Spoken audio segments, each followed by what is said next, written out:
Hey, what's up everyone? I thought I'd do a little update just on what's going on, and yeah, I guess this video is about feelings. I'm dealing with a lot of hard stuff right now. The biggest thing being my snake soul being sick. We all know how he's gonna do, and it's basically really hard to treat a snake for anything because there's so little research backing up like what drugs will work, or like even the ability to figure out what's wrong with them, because things like ultrasounds are very hard to do, or they just won't use the technology on snakes even in a bigger city. So basically it seems like he's doing better, and then the past few days it seemed like he was doing worse, and this has just taken a huge emotional toll on me. I've had to, you know, do most of the care for him, and I'm just worried about him 24/7, not getting sleep, crying all the time. It's very difficult. I'm losing what would normally be work days for me, like as a freelancer, right, and a game designer working from home. So it's been really hard. I guess it's called anticipatory grieving. I didn't know that was a thing. I went through a similar thing with my cat who died 10 years ago because we had to care for him as he was dying from cancer, and it was very difficult. You know, there's all these studies that say psychologically the death of a pet is very similar to what you would feel with the death of a child or another living creature that's in your care. And I definitely feel all that. I'm a very empathetic, sensitive person, and I love my snakes, so this is hard for me. I think it's important to just share this stuff because a lot of times people see like this clean version of people online that's like, oh, they're having so much success, or they're doing so much better than me, or they're happy all the time, and that's just not true of anybody. Like, we're human and we have a range of emotions, and I think just portraying that online in general is important.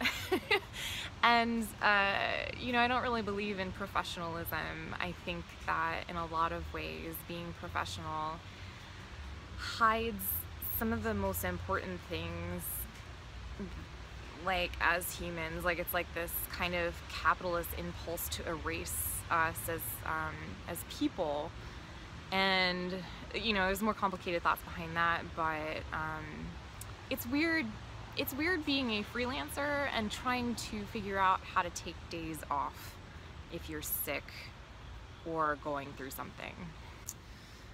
I was kind of dealing with this before when I was trying to figure out you know, just basically how to work around my pain at first. Like, I wasn't sure, you know, how much time to give myself to, like, basically forgive myself for feeling bad.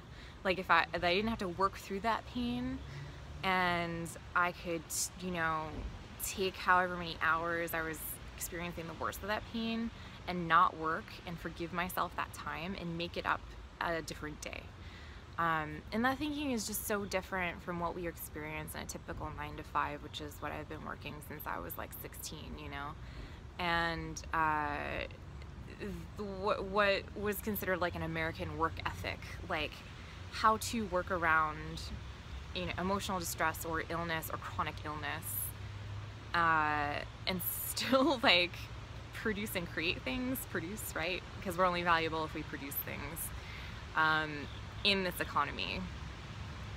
Of course, I don't really believe that, but I do need to, I live in capitalism, I need to survive in capitalism, so I still need to make stuff, right? And make money somehow. And it's weird to be having all of these things happening at the same time as my Kickstarter, which is doing really well, and I'm really happy about. Like, bells, hold on. Basically having these really sad, hard feelings about my snake, but also these really grateful, excited, happy feelings about my Kickstarter.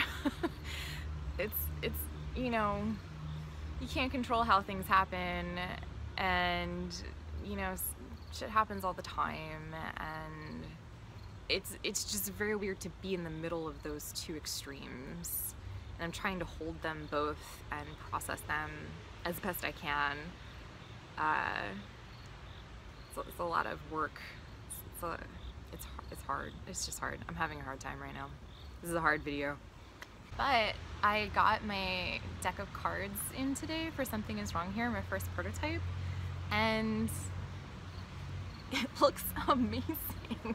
Like, I actually can't believe how good it looks.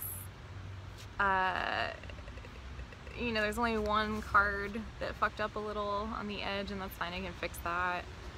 And the other side even looks okay. Like, I'm gonna fix this and make it feel better, like, or look better design-wise, like as far as text size and layout, and you know, I know it's kind of boring just having a white card. I might do some kind of, like, I don't know, texture or border or background.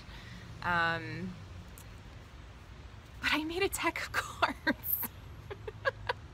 Like, what? I would not have thought I would have been able to do this even 6 months ago. Like, laying out a book was hard. Now I'm laying out a deck of cards. I guess, you know, the moral of the story is challenge yourself and do things you didn't think you could do, because you can do them. I'm just, like, I watched all of RuPaul's season 10 to, like, cope with my feelings, which was good. It was cathartic. There's lots of crying in reality TV these days, especially, like, marginalized reality TV, I think. And you know, one of the main tenets, one of the main things you see a lot of these shows do, I don't think that they are designed super well. I think they're designed for entertainment and to stress people out. So I don't think they're always kind to the contestants, basically. But one thing it does do is force you out of your comfort zone and to make things and do things you haven't done before that you didn't think you can do, and to try to succeed at doing them. You know, I didn't think I could run a Kickstarter that was gonna be as high as it is. It's over 14K right now. I didn't think I could design cards. I, you know, didn't know if I could make a moody horror LARP, and I didn't think that it would be as popular as it is. You know, basically you just don't know until you do it. So, do it. And you know, I guess with the other stuff, like, life throws you shitty things and good things, and you know, I think a lot of times it feels like you're not gonna get through it, but you are. And you know, you just gotta do that too.